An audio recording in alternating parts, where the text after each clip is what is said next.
И сега имаме ето тази половина от тази част. Може ли да дигнете една ръка, която ви е любимата ръка? Дигнете се любимата ръка.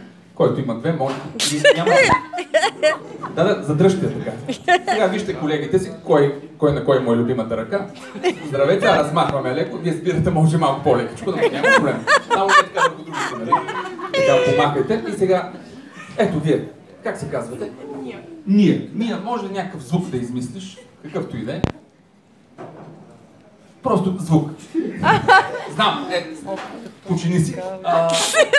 Ще ви задавам такива тъпи неща и виж какво сега да направя, ужас сега, всички ще чуят. Няма значение, просто каквото и да е. Звук, който да не е дума.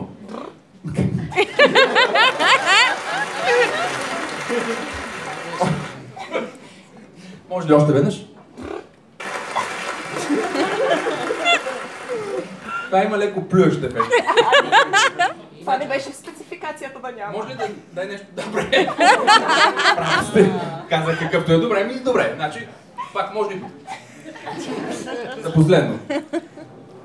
Не, добре, ще чакам малко. Вие разбрахте ли за това? Не. Не ми помагате. Ми добре. Вие разбрахте ли звука? Жалко, че не виждате това, което виждам.